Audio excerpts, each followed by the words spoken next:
கீர்த்தன ஆரம்பத்திலே அமெரிக்கா என்கப்பட்ட தேசத்திலே இருந்து 1969 வருஷம் ஜூலை மாதம் 21ஆம் தேதி என்ன பண்ணால் தெரியுமோ?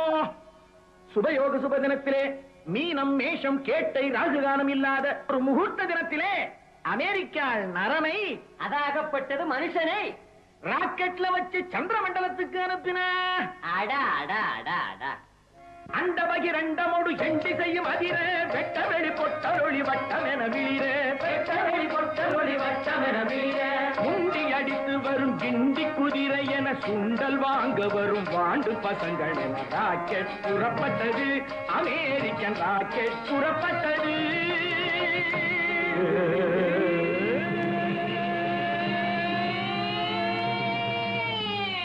இப்படிப்பட்ட சத்தத்தோடு ராக்கெட் புறப்பட்டது. ஆம்ஸ்ட்ராங் எங்கப்பட்டவரும் ஆட்ரின் எங்கப்பட்டவரும் அடுத்து மறந்து போச்சே, 3 பேர் ஆச்சே. ஏய் சிஷ்யா, பேர் என்னடா? பேரா? என் பேர் வெங்கு, அவங்க சுப்புடி. உங்க பேர யாரா கேட்டது? சரி பரவாயில்ல. ஆம்ஸ்ட்ராங் என்ன பண்ணான் தெரியுமோ? சந்திரன் மேல கால வச்சா. அது சாட்சாத் சந்திரன் தானா? மண்டுகனே, அதுல கூட டூப்ளிகேட். ராகு என்கிற பாம்பும் கேது என்கிற பாம்பும் அடிக்கடி பிடிச்சு கடிக்கிறதாக சொல்லப்படுகிற அதே நிலா. இப்போ ஆம்ஸ்ட்ராங் எங்கப்பட்டவன் சென்று வந்ததும் அதே நிலா. சென்று வந்ததும் அதே நிலா, நின்று வந்ததும் அதே நிலா, குழியை பறித்ததும் அதே நிலா, அதில் கல்லை எடுத்ததும் அதே நிலா.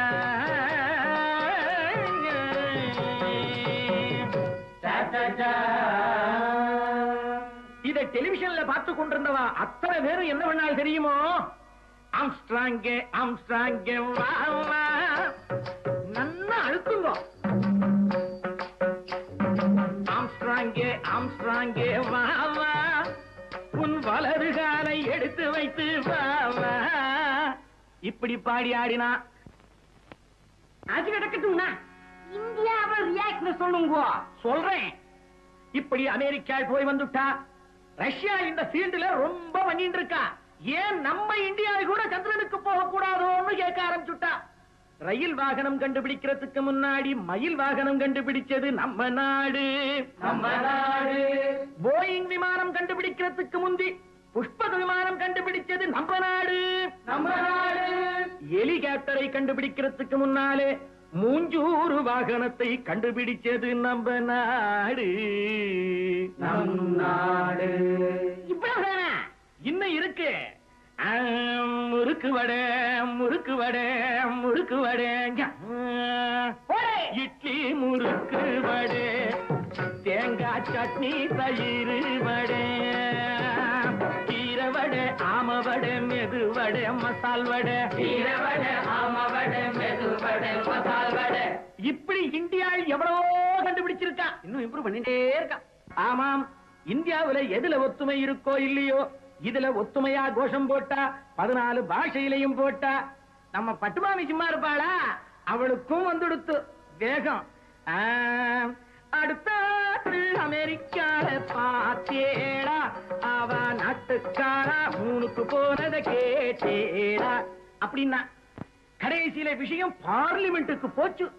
பொதுஜன அபிப்பிராயத்துக்கு மதிப்பு வச்சு இந்தியாவில இருந்து சந்திரமண்டலத்துக்கு இந்தியாவை அனுப்ப கவர்னமெண்டார் முடிவு பண்ண.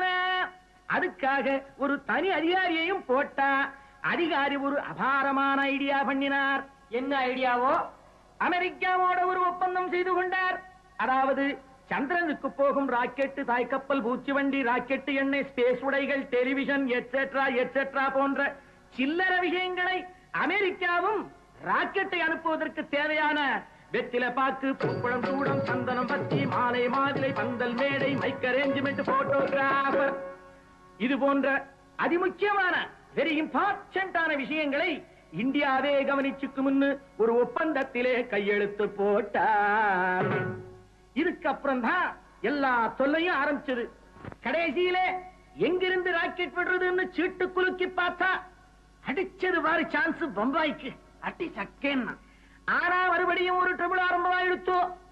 ட்ரபிளுக்கு காரணம் விண்வெளி வீரனாக, அதாவது ஆஸ்ட்ரோனாட் டிப்ளோமாட் ஆக தேர்ந்தெடுக்கப்பட்டானே அந்த இந்தியாவில்தான். அவன் பேர் சுந்தர வரத சீனிவாச கோபால நரசிம்மன். பேரை கேட்டதும் அப்செக்ஷன், எதிர்ப்பு. சுந்தர வரத சீனிவாச கோபால நரசிம்மன் போனா பம்பாயில இருக்கிற சேனா சும்மா இருப்பானா? மெட்ராசி போற ராக்கெட்டுக்கு பம்பாய் தானா கிடைச்சது? நகி நகி, அலவு பண்ண முடியாதுன்னா உடனே அதிகாரி பார்த்தார். பூலோகத்துல சொர்க்கமாயிருக்கிற தமிழ்நாட்டுக்கு இடத்தை மாற்றினார். ஏன்னா மெட்ராஸ் நல்ல மெட்ராஸ். தமிழ்நாடுன்னு சொல்லுங்க. தமிழ்நாடு நல்ல தமிழ்நாடு, ஏரோ இல்லாத தமிழ்நாடு, சட்டசபை அடித்தடி காணாத நாடு, லாகண்டு ஆடச் கெடாத நாடு. இப்படிப்பட்ட தமிழ்நாட்டிலே கூடுவாஞ்சேரி பக்கத்திலே இருக்கிற துக்லாஞ்சேரியிலே எல்லா ஏற்பாடுகளையும் பண்ணினார். இந்தியாவும் தன் பங்குப்படி காரியங்களை செய்தது. பந்தல் என்ன, தோரணம் என்ன, சூடம் என்ன, சாம்பிராணி என்ன, டியூப் லைட் போட்டது, ஸ்பீக்கர் அமைத்தது, தேங்காய் உடைத்தது, திருஷ்டி கழித்தது, ஆக எல்லாம் ரெடியாச்சு. கும்பகோணம் மகாமகம் மாதிரி துக்லாஞ்சேரியில கூட்டம்னா கூட்டம், பெரும் கூட்டம். இறைவணக்கம் பாட டி.எம். சவுந்தரராஜனை கூப்பிட்டிருந்தார். டி.எம்.எஸ். வந்தார், பாட ஆரம்பிச்சார். என்ன பாடினார்? மெதுவா மெதுவா தொடலாமா, மேனியிலே கை படலாமா. அட அதிஷ்டுகளா, இதை அவர் பாடுவார்? அசல் பக்தி பாட்டை அல்லவா பாடினார். பிரேயர் முடிஞ்சதும் புரோகிதர் மந்திரம் மோத தேங்காய் உடைச்சு கற்பூரம் கொளுத்தி விண்வெளி வீரனுக்கு திருஷ்டி கழிச்சு அவன் ராக்கெட்டுக்குள்ள நுழையறதுக்கு முந்தி, அடே பையா சுந்தரம், உடம்பு பத்திரம், போய் லெட்டர் போடுடா என்று வாட்டியும், என்ன உங்களைத்தானே சனிக்கிழமை என்ன தேய்ச்சிக்குங்கோ, கல்ச்சட்டியில புளியோதரை வச்சிருக்கேன், ஒரு வாரம் கூட நன்னா இருக்கும், தூக்கி ஏதாவது நாய்க்கு போட்டுடாதீங்கோன்னு ஆசையா ஆம்படையாளும். அப்பா நேக்கு பாலும் வாங்கிட்டு வான்னு அரை டிக்கெட்டுகளும் கேட்டுக்கொண்டனர். அதன் பிறகு நம்ம விண்வெளி வீரன் ராக்கெட்டுக்குள் நுழைந்து ஜன்னலை இழுத்து சாத்துற நேரம், நிறுத்துங்கோ நிறுத்துங்கோன்னு கத்திண்டே ஒரு குடுகுடு ஆத்மா ஓடி வந்தது. அவர்தான் பிரபல பஞ்சாங்க சிரோன்மணி, ஜோதிட Manonmani Sri Sri சாஸ்திரிகே.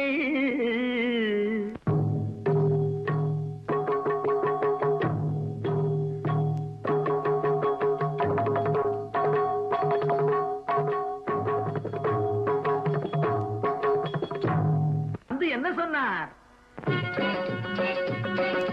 Do you have any sense? Do you have any brains?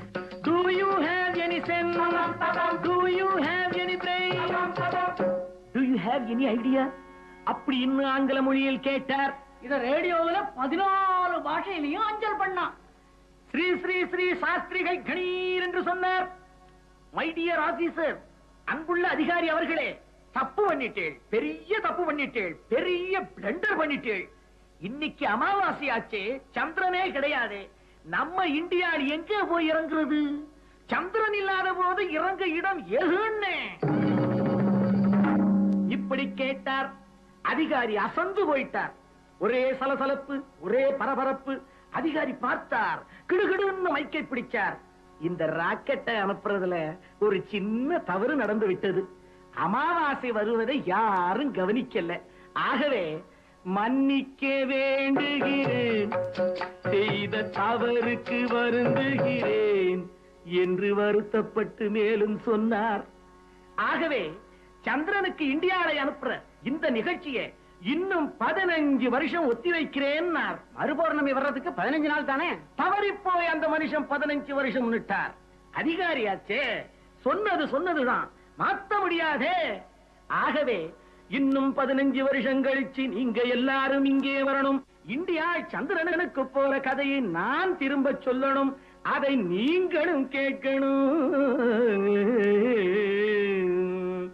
பகுத்தறிவாளருக்கும் பழைய பஞ்சாங்கத்திற்கும், பகுத்தறிவாளருக்கும் பழைய பஞ்சாங்கத்திற்கும், சுந்தர வரதனுக்கும் ஸ்ரீலக்ஷ்மி ஜோசியருக்கும் கதை சொன்ன